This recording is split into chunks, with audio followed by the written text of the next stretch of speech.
Untuk hari ini ya sesuai dengan apa yang saya sampaikan ya kemarin di minggu yang terakhir kemarin ya, yang tahun kemarin saya menyampaikan bahwa ada penugasan. Di sini suara saya keras atau mungkin kecil? Apa kurang jelas suara saya? Kurang jelas, Bu. Iya, Bu. Di saya juga kurang jelas, Ibu. Kurang kurang jelas ya? Ini kurang jelas mungkin. Masih kurang.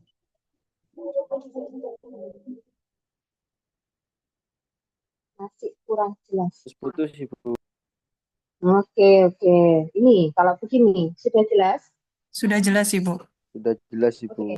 Ada penugasan ya kemarin ya terkait dengan untuk mata kuliah dinamika kelompok ya, di mana kalau untuk kita berbicara materi untuk dinamika kelompok kan sebenarnya sudah selesai ya. Kami sudah saya mampatkan ya di tiap pertemuan itu. Jadi meskipun kita tatap muka hanya mungkin di sini sudah masuk pertemuan 7 untuk tatap muka secara virtual, tapi pada dasarnya semua materi sudah disampaikan atau sudah menjadi tugas dari teman-teman semua. Dan untuk hari ini kita terkait dengan presentasi ya, presentasi tentang penugasan. Ada kemarin ada 3 jurnal internasional ya dengan topik gaya kepemimpinan, kemudian ada konflik kelompok, dan kinerja pengambilan keputusan. Ya, ada 3 kelompok berarti di sini ya. Nanti akan dipresentasikan oleh tiap-tiap kelompok sesuai dengan urutan topik yang tadi ya. Jadi nanti tolong untuk disiapkan yang mana nanti topik 1 berarti gaya kepemimpinan, lanjut saja kepada kelompok yang kedua, konflik kelompok ya, dan yang ketiga adalah kinerja dan pengambilan keputusan. Dan penugasan yang kedua ya, terkait dengan rencana ya, rencana untuk pembuatan ini ya, tim building ya kemarin. Ini hanya seputar untuk proposal ya, kegiatan tim building. Kalau mungkin kemarin itu saya sampaikan di akhir Januari ya. Ini kalau misalnya saya jadwalkan lebih maju gitu, bisa apa enggak untuk menyelesaikan ya? Karena di tanggal 27, 28, 29 ya, itu sepertinya kan tanggal merah ya. Bagaimana kalau dimajukan 1 minggu? Jadi berapa berarti? 27, 20 ya. Tanggal sekitar di minggu ke-3 Januari. Bagaimana? 20 Januari, nggih, Bu. Ya, antara kan hari ini kan kita kuliah di hari Rabu ya. Ya sekitar 20, 21, 22 gitu. Bisa atau tidak ini?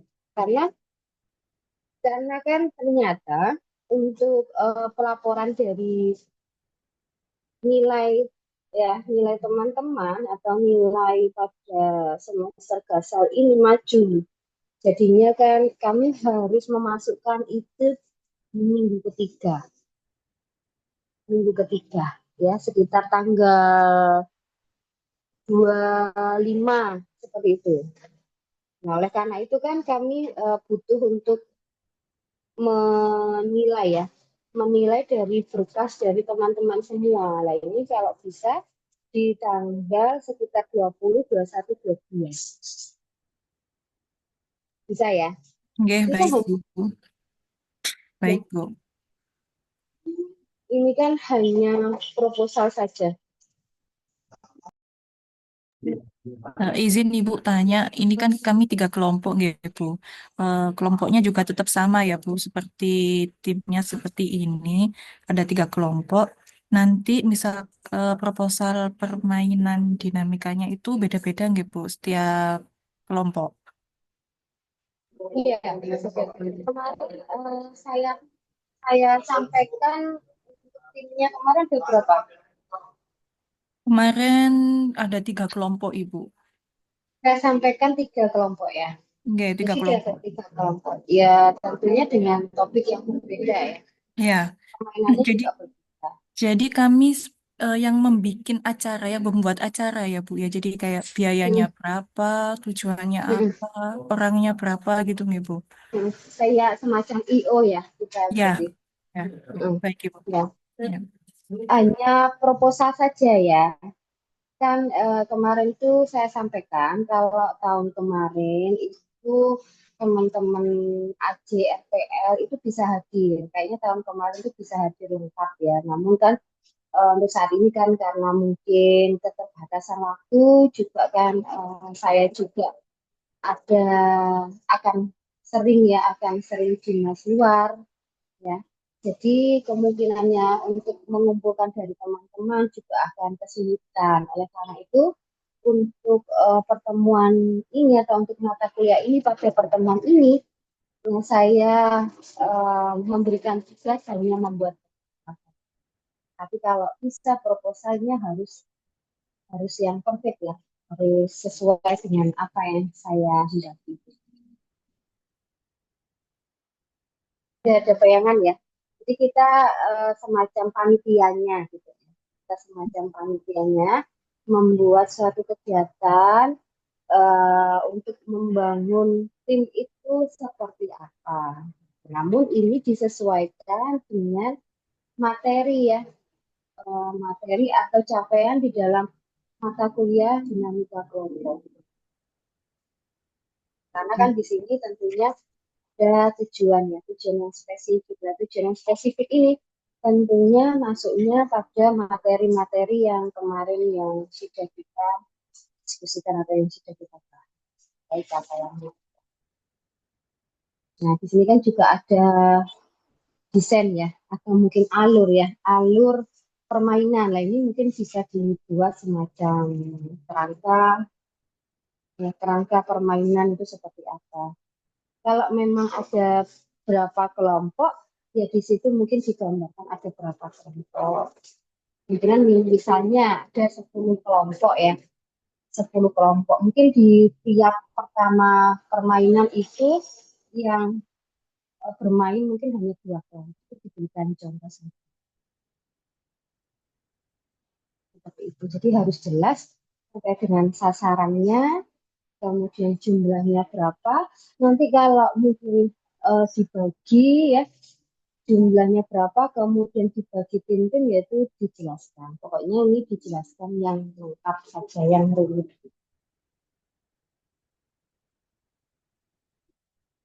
Baik Ibu. Ada yang ditanyakan? Sudah tidak ada? Oke, kalau sudah paham, ya teman-teman bisa siapkan untuk presentasi. Saya minta yang presentasi hanya satu saja ya, biar nanti kita sebagai audiens ya paham dari laporan yang sudah dipaparkan oleh kelompok tersebut. Silakan.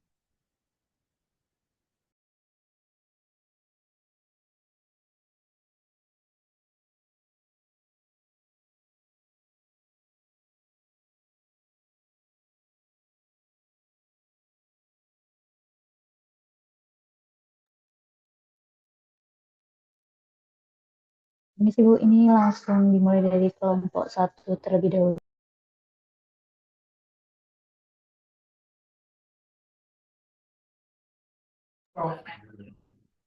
Oke Mbak, monggo. Baik Mbak, terima kasih. Mohon izin share screen Ibu dan juga teman-teman semua.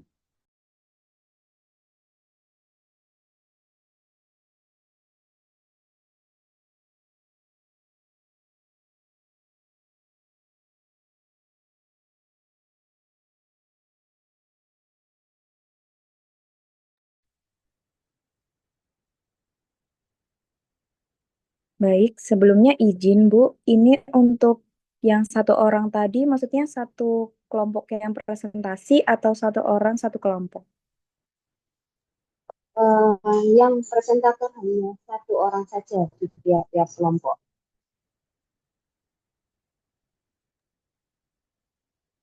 Baik, Hanya 1 orang saja ya yang menjadi presentator di tiap kelompok. iya Bu, baik siap.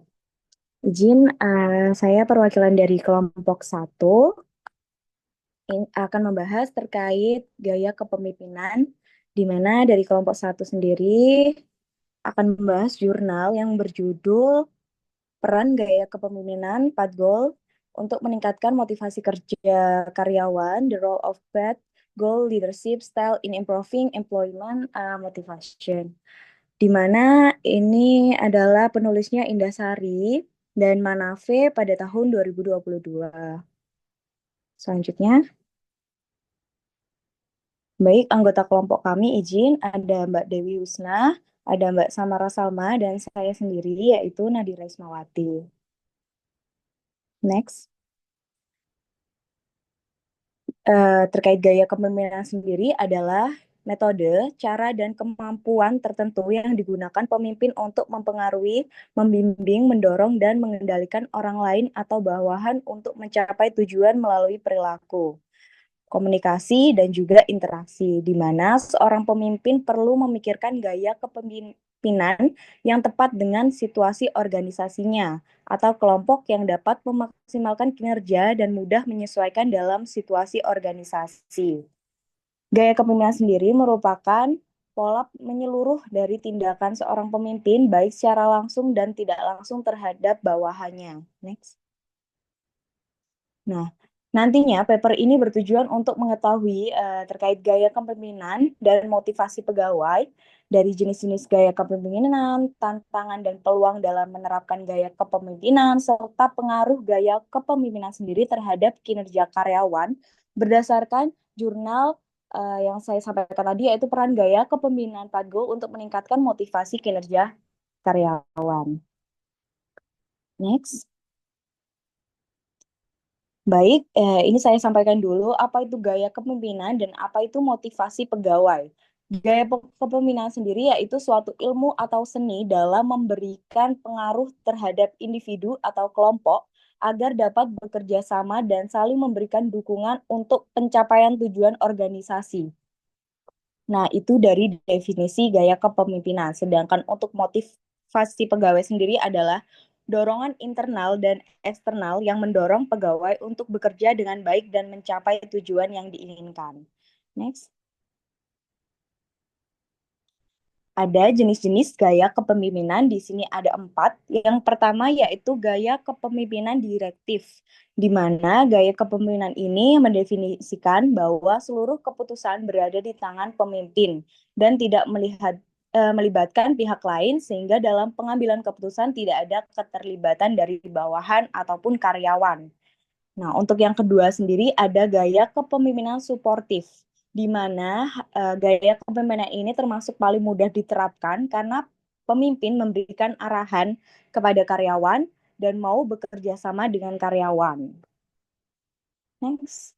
Untuk yang ketiga ada partisipatif, di mana gaya kepemimpinan ini biasanya melibatkan bawahannya dalam mengambil keputusan dengan mempertimbangkan saran sebelum keputusan diambil dan berkaitan dengan pekerjaannya. Untuk yang terakhir yaitu berorientasi prestasi.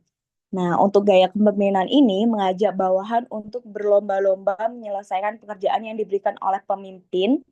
Jadi seorang pemimpin akan memberikan tantangan untuk memberikan rangsangan agar bawahan untuk melaksanakan tugas dengan baik dan tujuan tercapai akan diberikan sebuah hadiah seperti itu. Jadi dinotabelkan dengan prestasi seperti itu.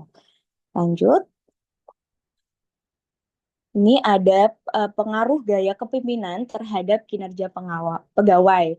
Nah, hal ini nantinya gaya kepemimpinan sendiri merupakan salah satu faktor kunci yang dapat mempengaruhi kinerja karyawan secara signifikan.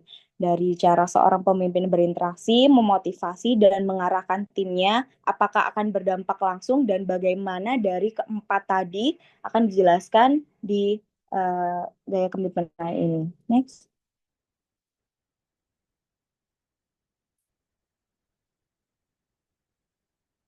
Nah, sebelum masuk ke pengaruh, kita saya jelaskan dulu terkait tantangan dalam menerapkan gaya kepemimpinan sendiri. Nah, untuk tantangan seorang pemimpin adalah berkaitan dengan membangun komitmen para anggotanya. Komitmen organisasional merupakan suatu ikatan emosional antara karyawan dengan organisasi yang timbul karena adanya kepercayaan, kemauan untuk mencapai suatu tujuan, serta keinginan untuk mempertahankan keanggotaan diri sebagai bagian dari organisasi. Nah, karyawan sendiri yang memiliki komitmen yang tinggi terhadap perusahaan cenderung akan menunjukkan kualitas yang baik lebih totalitas dalam bekerja. Nah, sedangkan untuk peluangnya, ini ada beberapa peluang dalam menerapkan gaya kepemimpinan. Yang pertama yaitu menciptakan pemimpin yang kompeten, di mana mengembangkan kelebihan dari individu yang berpotensi tinggi. Organisasi dapat mendapatkan pemimpin yang kompeten untuk mendorong pertumbuhan dan mencapai tujuan yang strategis. Yang kedua yaitu menciptakan budaya kerja yang positif, di mana pastinya untuk pemimpin yang positif akan menciptakan budaya kerja yang positif. Yang tiga yaitu menjadi pemimpin yang adaptif. Nah, hal ini menciptakan budaya kerja yang positif dan produktif dengan mendorong komunikasi dua arah, memberikan sumber daya yang diperlukan, dan mengakui serta ikut merayakan keberhasilan tim. Yang keempat yaitu memanfaatkan kemajuan teknologi. Pemimpin juga dapat memanfaatkan kemajuan teknologi untuk proses kerja yang lebih efisien dan efektif. Yang kita tahu ada sekarang WhatsApp, Telegram itu bisa digunakan untuk memanfaatkan pendekatan diri terhadap karyawannya. Lanjut. Nah, kita masuk ke pengaruh gaya kepemimpinan terhadap kinerja karyawan, di mana ini ada 5, yaitu yang pertama motivasi. Nah, terkait motivasi, gaya kepemimpinan yang suportif dan partisipatif ini cenderung meningkatkan motivasi karyawan karena mereka merasa dihargai dan terlibat dalam pekerjaan. Dari keempat tadi ternyata gaya kepemimpinan yang memotivasi pegawai ini ada suportif dan partisipatif yang termasuk. Nah, untuk yang kedua produktivitas. Karyawan yang merasa termotivasi dan memiliki kejelasan tujuan akan lebih produktif. Yang ketiga yaitu kepuasan kerja, di mana gaya kepemimpinan yang baik dapat meningkatkan kepuasan kerja karyawan yang pada gilirannya dapat mengurangi tingkat turnover. Nah, yang keempat yaitu kreativitas dan inovasi. Gaya kepemimpinan yang mendorong partisipasi dan ini gaya kepemimpinan yang mendorong partisipasi dan memberikan kebebasan untuk bereksperimen dapat meningkatkan kreativitas dan inovasi. Yang kelima yaitu komitmen, di mana karyawan yang merasa terhubung dengan organisasi dan pemimpinnya cenderung memiliki komitmen yang lebih tinggi. Baik, selanjutnya dari keempat tadi, ini adalah hasil analisis dan hasil analisis jurnal pada jurnal yaitu untuk gaya kepemimpinan suportif sendiri menunjukkan gaya kepemimpinan suportif sangat dominan memiliki pengaruh dalam peningkatan kinerja pegawai. Gaya kepemimpinan ini berperan besar karena pemimpin bersikap ramah, terbuka, lebih mendekatkan pimpinan dengan bawahannya. Nah, adapun untuk yang jenis kedua partisipatif, di mana menunjukkan bahwa gaya kepemimpinan partisipatif juga berperan untuk meningkatkan motivasi kerja karyawan pada kepemimpinan JMT. JMT ini adalah perusahaan pada jurnal yang kami kelompok sampaikan. Nah, menurut pegawai, dengan pemimpin yang berdiskusi bersama, karyawan dapat memecahkan masalah pekerjaan yang sulit karena ada tempat untuk menuangkan saran dan masukan. Selain itu, menerima saran yang diberikan karyawan akan membuat karyawan merasa dilibatkan dalam pekerjaan. Next. Untuk yang ketiga ada direktif. Untuk direktif ini ternyata pada perusahaan JMT tidak berperan baik untuk meningkatkan motivasi kerja karyawan. Nah, hal ini dapat menurunkan motivasi kerja karyawan karena karyawan tidak tertarik bila pemimpin menerapkan gaya kepemimpinan ini, seperti memberi perintah secara terus-menerus kepada karyawan akan membuat karyawan merasa terbebani dengan pekerjaannya. Yang terakhir adalah berorientasi prestasi. Nah, sama halnya dengan direktif ini, ternyata gaya kepemimpinan berorientasi pada prestasi kurang berperan untuk meningkatkan motivasi kerja karyawan. Karyawan kurang setuju jika diterapkan dengan alasan akan terjadinya persaingan antar sesama karyawan, sehingga menimbulkan suasana kerja yang ambisius dan individualis tanpa adanya saling kerjasama antar karyawan, karena karyawan berlomba-lomba menyelesaikan pekerjaan terlebih dahulu untuk mendapatkan reward dari pemimpin. Next. Baik, dapat disimpulkan bahwa gaya kepemimpinan sangat berpengaruh terhadap motivasi kerja karyawan. Nah, pada jurnal yaitu perusahaan JMT, ini lebih fokus pada sebaiknya lebih fokus pada penerapan gaya kepemimpinan suportif dan partisipatif. Partisipatif untuk menciptakan lingkungan kerja yang positif dan produktif, karena dari keempat gaya kepemimpinan Gold tadi, terdapat gaya kepemimpinan suportif sangat berperan baik dalam meningkatkan motivasi kerja karyawan JMT. Selain gaya kepemimpinan suportif, tadi ada gaya kepemimpinan partisipatif, itu juga berperan baik dalam meningkatkan motivasi kerja karyawan jika diterapkan oleh pemimpin perusahaan. Karena karyawan sendiri akan lebih merasa dilibatkan dalam pengambilan keputusan yang berkaitan dengan pekerjaan. Namun, sayangnya pada perusahaan ini ternyata masih belum menerapkan gaya kepemimpinan partisipatif secara penuh, bahkan cenderung mengambil keputusan secara pribadi dan tidak menerima saran dari karyawan. Lanjut. Nah, adapun poin-poin penting yang dapat diambil dari gaya kepemimpinan yaitu pentingnya fleksibilitas, peran pemimpin di mana pemimpin memiliki peran yang sangat penting dalam memotivasi karyawan dan menciptakan budaya kerja yang positif. Dan juga pentingnya melibatkan karyawan dalam mengambil keputusan karena dapat meningkatkan rasa memiliki tanggung jawab mereka. Baik, itu presentasi dari kelompok pertama terkait gaya kepemimpinan. Terima kasih, kurang lebihnya mohon maaf. Wassalamualaikum warahmatullahi wabarakatuh. Oke, lanjut saja ya, tanya jawab aja ya, karena masih ada yang mungkin kurang jelas ya bagi saya ya. Nah, terkait dengan gaya kepemimpinan tadi disebutkan ya oleh presentator bahwa gaya kepemimpinannya itu kan banyak ya.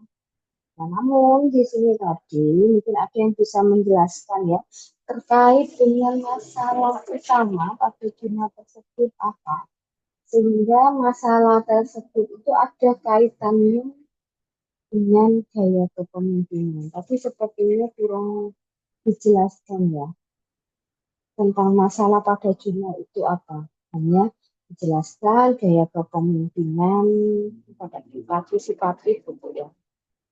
Nah, coba dijelaskan, dirunut ya, dirunut dari awal, masalahnya itu apa, ya kan? Setelah masalahnya ada ya, masalah di jurnal itu apa, kemudian kalau berdasarkan jurnal ya, solusi yang diberikan itu apa. Kemudian dari solusi yang sudah diberikan pada jurnal, itu kemudian bisa ditelaah kira-kira solusinya itu apakah bisa menyelesaikan masalah kalau berdasarkan teori yang terkait dengan gaya kepemimpinan. Silakan. Mungkin ada yang bisa menjelaskan dengan runut ya.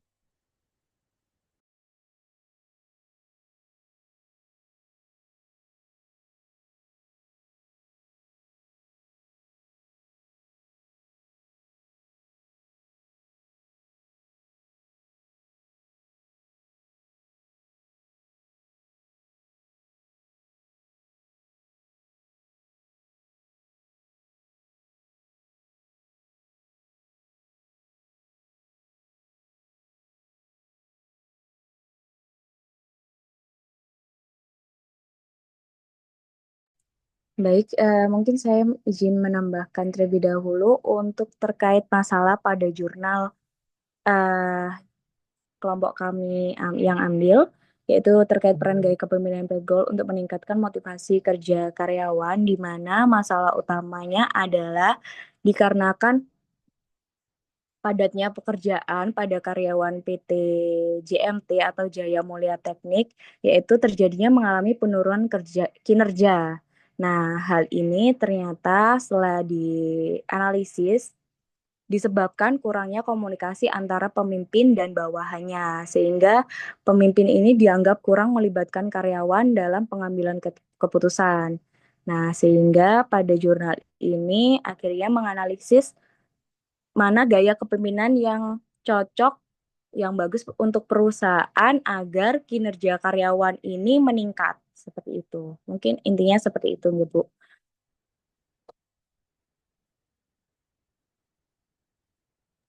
Ya, sudah jelas ya, masalahnya sudah ada.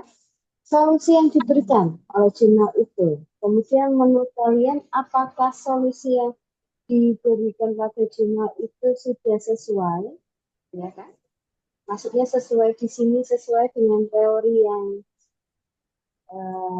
sudah kalian dapatkan. Kalau memang kurang sesuai, ini mungkin bisa diberikan solusi oleh kelompok kalian. Baik, Ada yang bisa menjelaskan? Mungkin baik, dengan izin. Mbak Nadia ya, mungkin yang lain mungkin. Satu kelompok ada berapa orang sih?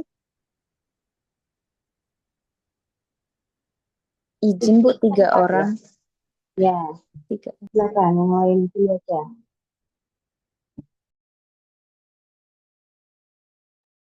Permisi Bu, mohon izin menyampaikan terkait solusi yang diberikan. Untuk solusinya dari jurnal tersebut itu menambahkan bahwa di dalam kepemimpinannya tadi kan sudah diterapkan gaya kepemimpinan suportif. Kemudian untuk solusinya itu penulis menyampaikan bahwa lebih baik ditambahkan untuk uh, melaksanakan atau melaksanakan itu terkait gaya kepemimpinan yang partisipatif dalam kepemimpinannya. Sehingga pemimpin bisa dilibatkan dan juga dapat berdiskusi serta memberikan saran kepada pemimpinnya. Kurang lebih seperti itu sih Bu untuk saran yang diberikan. Jadi penambahan terkait gaya kepemimpinan yang menunjang untuk lebih baik dan juga lebih meningkatkan motivasi kerja karyawan. Dan menurut saya itu sudah cukup lebih baik untuk solusinya terkait masalah yang ada di jurnal. Seperti itu. Oke, bisa saya pahami ya. Oke, lanjut pada topik yang kedua ya. Silakan untuk kelompok 2 terkait dengan konflik kelompok.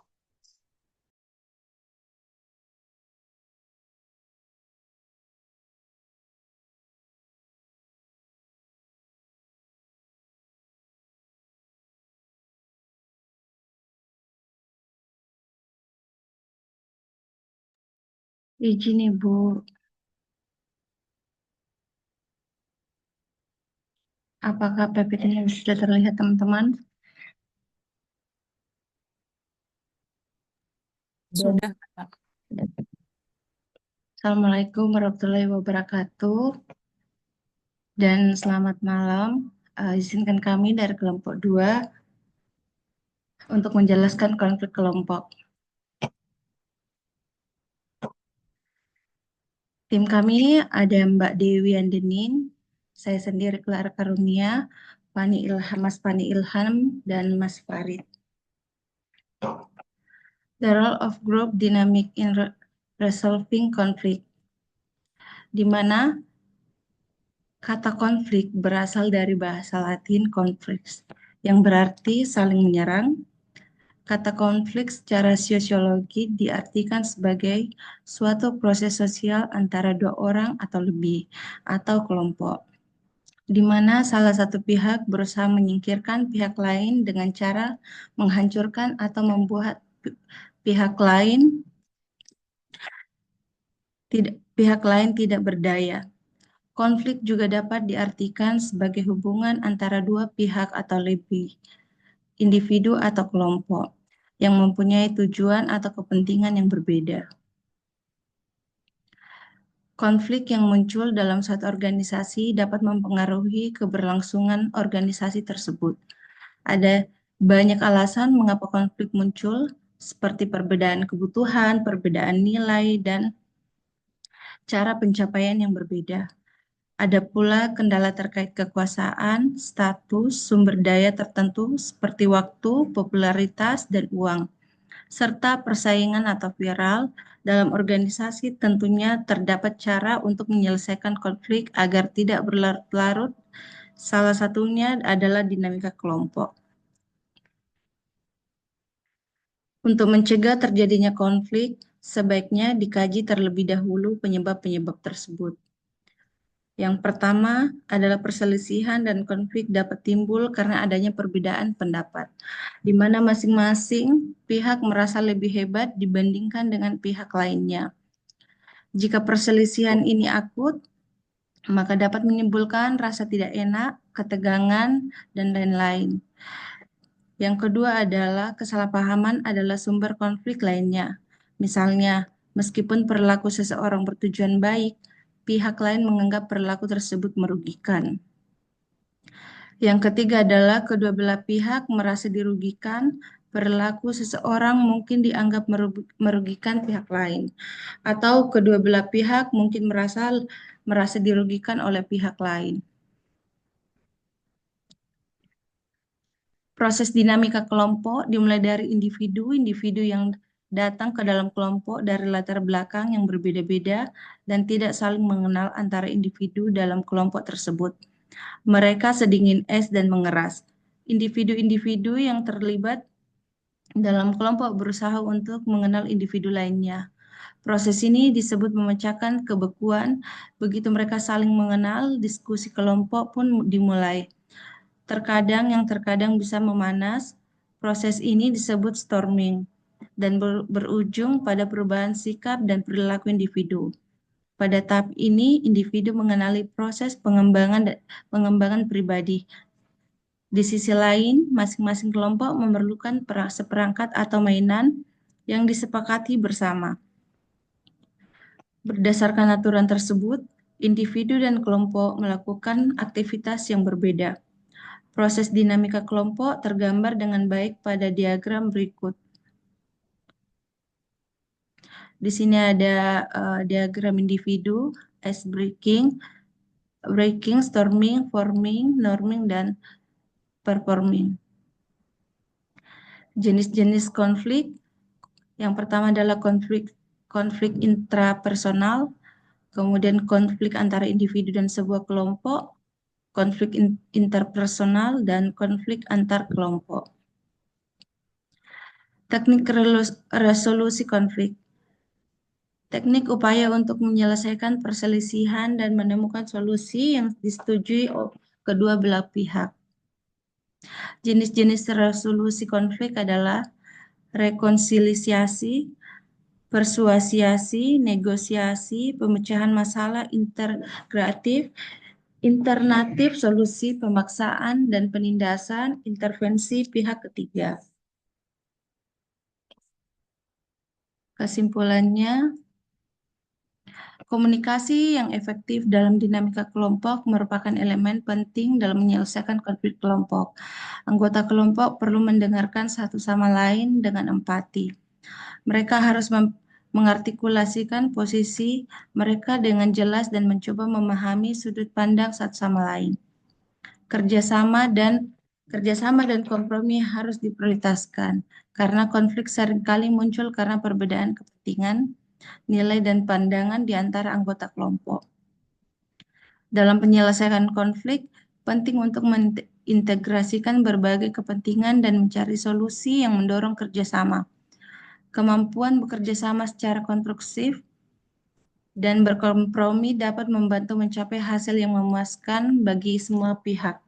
Perlu diingatkan bahwa setiap kelompok memiliki dinamikanya masing-masing dan tidak ada satu pendekatan pun yang dapat digeneralisasikan. Terima kasih, sekian dari kami, kelompok 2. Apakah ada pertanyaan dari teman-teman? Ya, sama seperti yang tadi ya. Coba ini minta tolong untuk dijelaskan ya secara runut ya masalah pada jurnal itu seperti apa, kemudian solusi yang diberikan pada jurnal itu untuk mengatasi masalah tersebut itu seperti apa, dan apakah kelompok ya sudah sesuai dengan solusi yang diberikan oleh jurnal, sudah cocok tidak atau sudah sesuai dengan teori ya, teori yang kalian pahami tentang konflik. Kalau memang tidak sesuai, mungkin ada pemberian solusi oleh kelompok terhadap masalah tersebut. Silakan, mungkin ada yang bisa menjelaskan.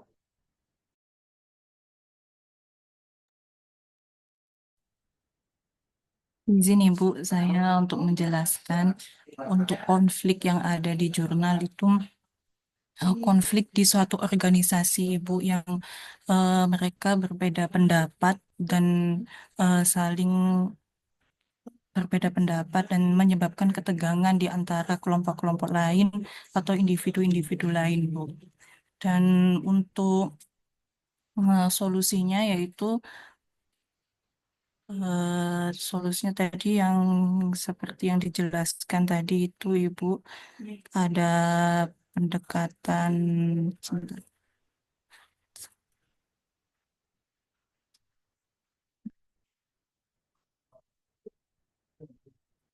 Yang ini Ibu, untuk solusinya dari menangani masalah konflik kelompok itu ada rekonsiliasi, upaya dan keinginan untuk bekerja sama dan membangun hubungan yang lebih baik.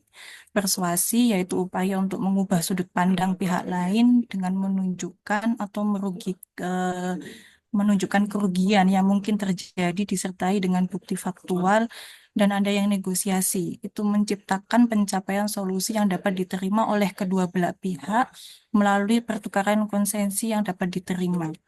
Kemudian pemecahan masalah integratif itu upaya penyelesaian masalah dengan mengintegrasikan kebutuhan kedua belah pihak. Jadi tidak ada yang dirugikan satu sama lain, Ibu. Jadi menurut kelompok kami itu sudah bisa menjadi pemecahan konflik kelompok gitu atau resolving konflik kelompok gitu, Ibu. Tapi kelompok dua sedang tidak terjadi konflik ya. Tidak, Ibu. Oke, alhamdulillah ya. Saya bisa lanjut saja pada kelompok tiga ya, kelompok yang terakhir ya dengan topik kinerja dan pengambilan keputusan.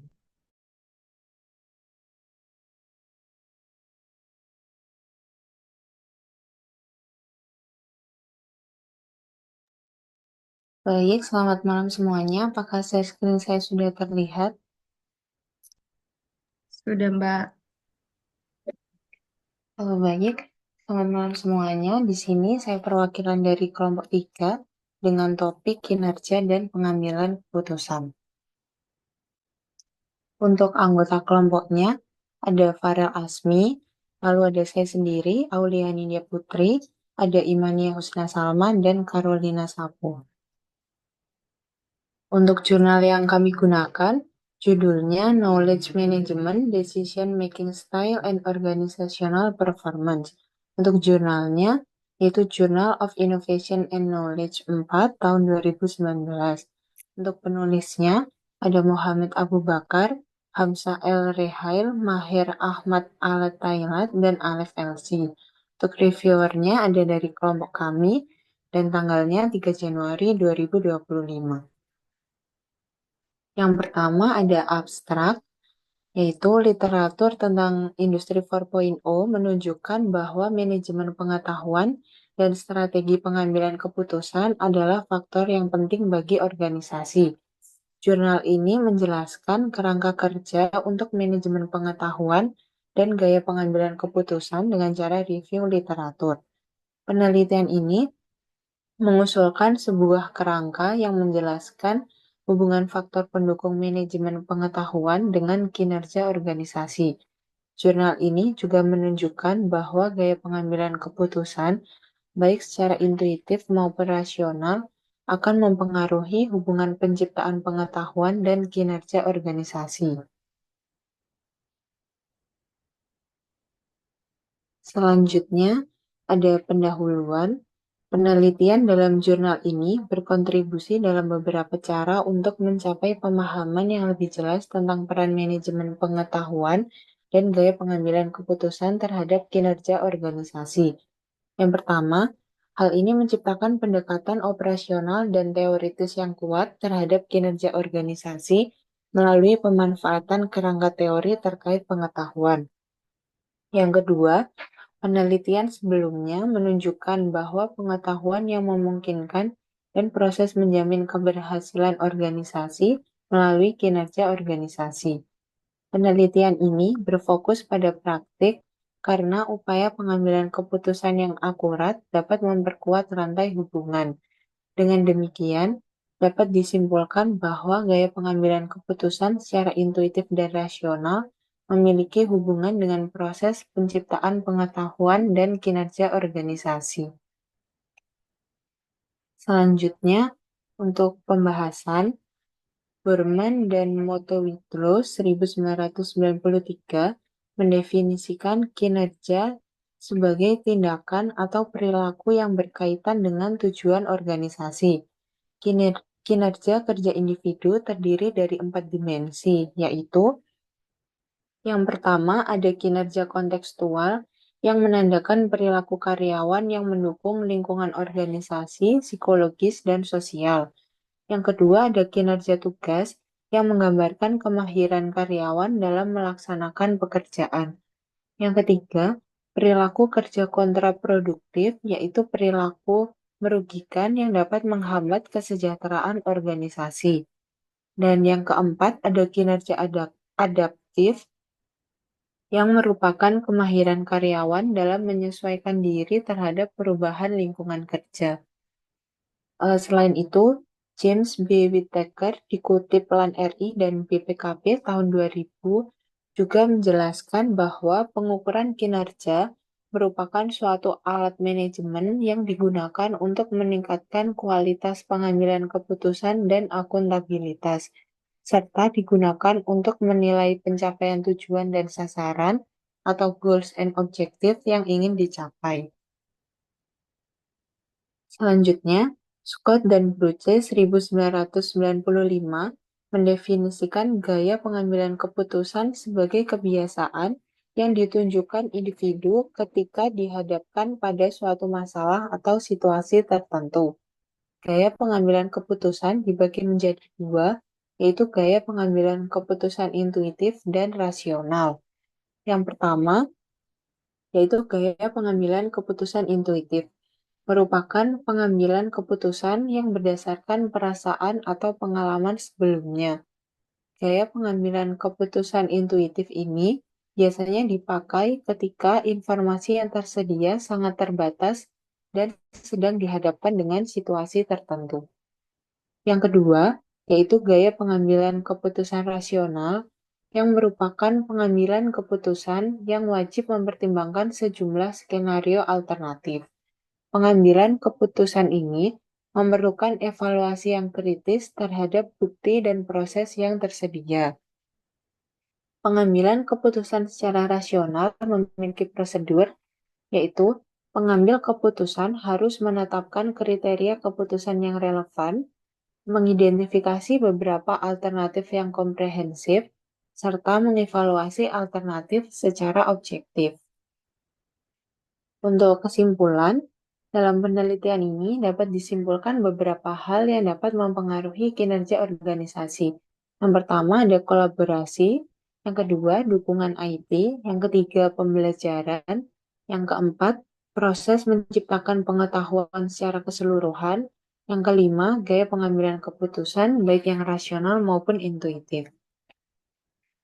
Berikut ada kekuatan dan kelemahan dari jurnal yang kami pakai. Untuk kekuatan penelitian, yang pertama relevansi tema, yang kedua konseptualisasi yang kuat, yang ketiga pendekatan multidisipliner, yang keempat kontribusi pada literatur, dan yang kelima proposisi yang dapat diuji. Sedangkan untuk kelemahannya, yang pertama kurangnya validasi empiris, yang kedua keterbatasan fokus geografis dan kontekstual, Yang ketiga, minimnya penjelasan metodologi. Yang keempat, kurangnya pertimbangan faktor dinamis. Yang kelima, cenderung teoritis. Yang keenam, tidak ada pengukuran kuantitatif. Dan yang ketujuh, keterbatasan pada hubungan variabel. Sekian dari kelompok 3. Terima kasih.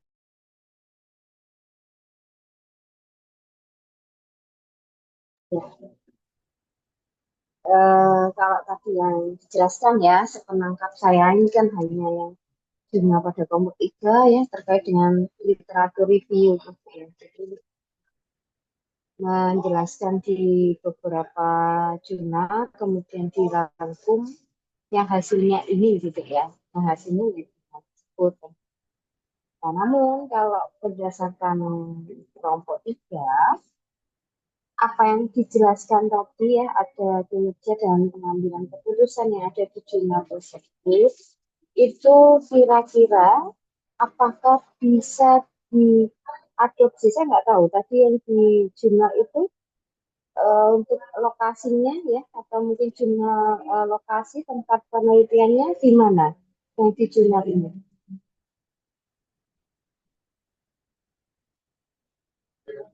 Ada nggak mencantumkan Ya, mohon izin lokasi menjawab, Ibu. penelitian? Iya, Nah, untuk lokasi dari penelitian ini tadi mungkin masuk di kelemahan karena di jurnal ini tuh nggak ada.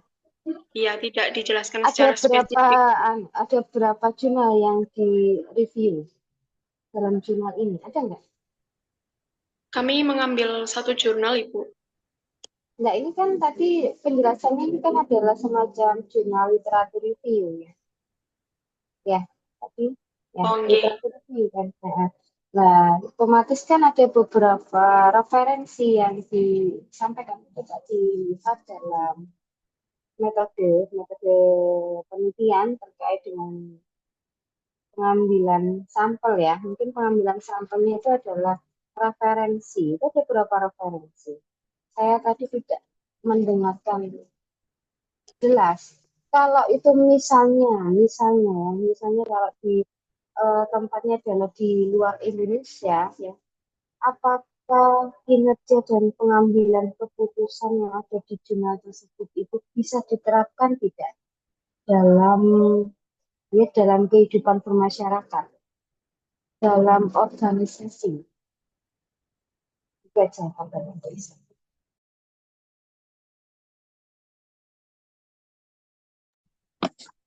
Izin menjawab, Bu. Yang ditawarkan di jurnal yang dimaksud, yang di review oleh kami itu ada dua, Bu. Pengambilan keputusan secara intuitif dan rasional. Itu kedua-duanya baik adanya. Itu bisa diterapkan. Oke, coba ditampilkan untuk di mapnya ya. Mapnya. Ya, Terkait dengan tadi saya kok kurang paham ya. Tadi saya kok kurang dengar terkait dengan tadi saya sampaikan tadi populasi dan sampel ya. Memang terkadang biasanya kalau kita lihat pada jurnal internasional biasanya tidak tersurat ya, tidak tereksplisit pada jurnal tersebut yang menjelaskan populasi sampel. Tapi letak di populasi sampel itu mungkin adalah di bagian meten ya. Atau mungkin abstraknya deh, yang jurnal aslinya juga diperlihatkan. Mana dia kan jurnal aslinya?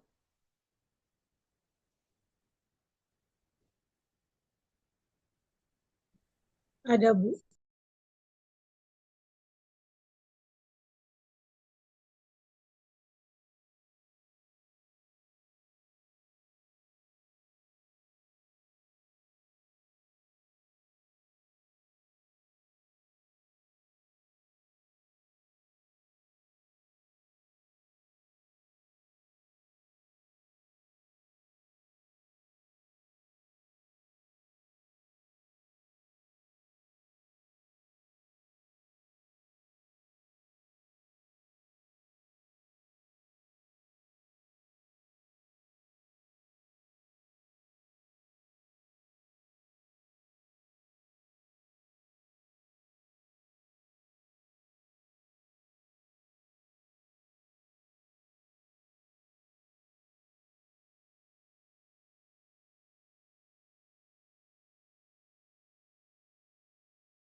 Yang coba dijelaskan kira-kira mana ini?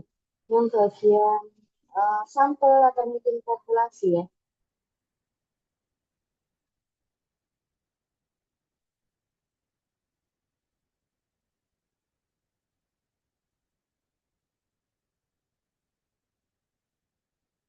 Nggak ada ya di sini, tidak menjelaskan ya di abstrak ini ya.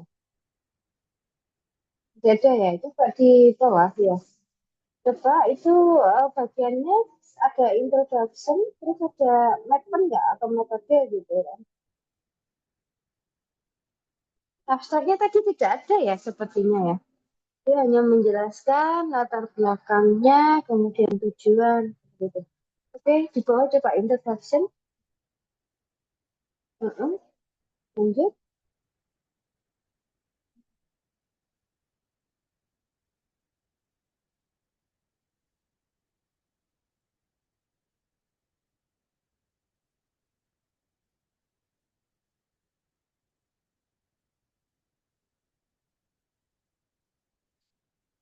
Nggak ada ya. Coba. Maksudnya masih ini maksudnya masih introduction ya.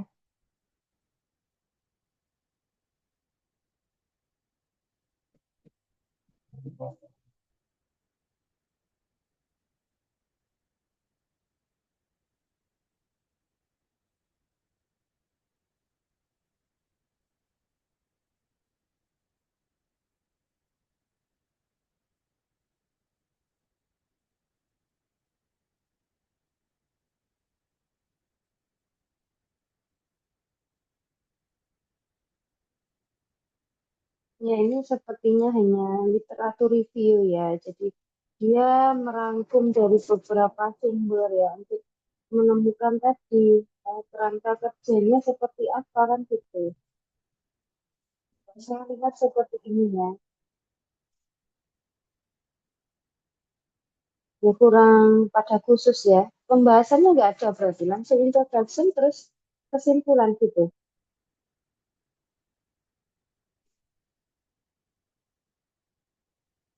Itu coba the research coba di atas agak ke atas tadi ada the research apa tadi?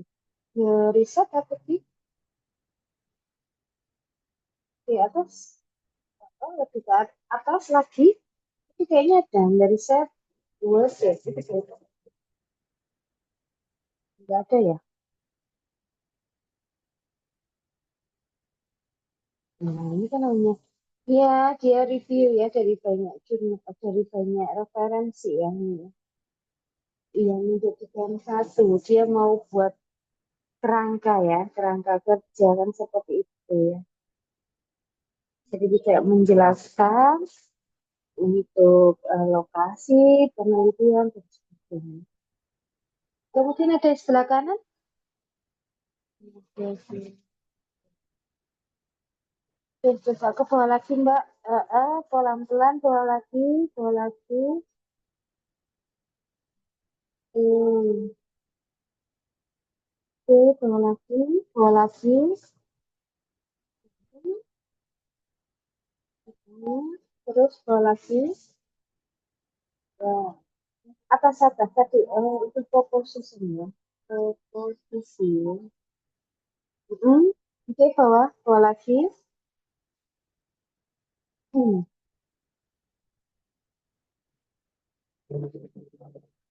Ya. Oh, apa enggak bagian mapping atau mungkin di pembahasan? Oh ya. Ini banyak yang biru-biru itu menjelaskan terkait dengan referensi ya yang digunakan. Ini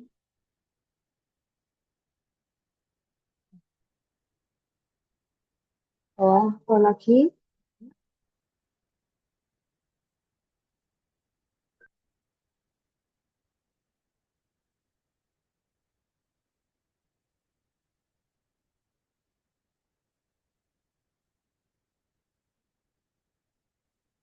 Ya, yang kerangkanya. Terus sebentar enggak kerangkanya. Oh ya, ini menghubungkan pengetahuan ya. Nah, manajemen organisasi ya. Oke. Ya, jadi ini jurnal ini bukan spesifik ya yang menjelaskan tentang kinerja dan pengambilan keputusan ya. Jadi jurnal ini menjelaskan banyak variabel yang terkait dengan ya, pengetahuan, kemudian manajemen ya, kemudian ada pengambilan keputusan dan sebagainya. Itu nggak masalah. Memang kalau kita mencari jurnal internasional yang khusus pada bahasan, memang kita butuh waktu yang banyak ya untuk menelaah.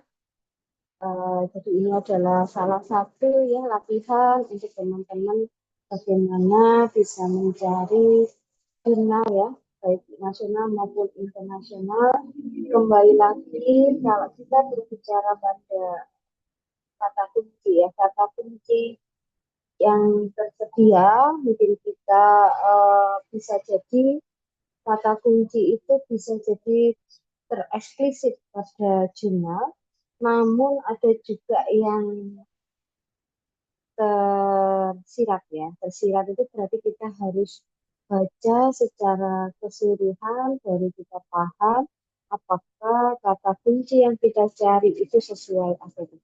Ini juga menjadi eh, proses belajar kita nanti kalau kita mau menghubungkan atau mau mencari latar, latar belakang di dalam tugas akhir kita harus tahu membandingkan ya dengan jurnal sebelumnya. Jadi ada pembanding dengan jurnal sebelum, entah itu jurnal nasional ataupun jurnal internasional.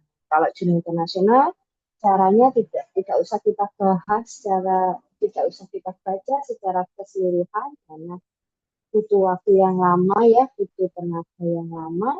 Jadi kita mungkin hanya butuh membaca di abstrak, kemudian di bagian penutup saja. Saya kira itu sudah bisa menjelaskan isi jurnal. Oke, seperti itu untuk mata kuliah ini. Ada yang ditanyakan?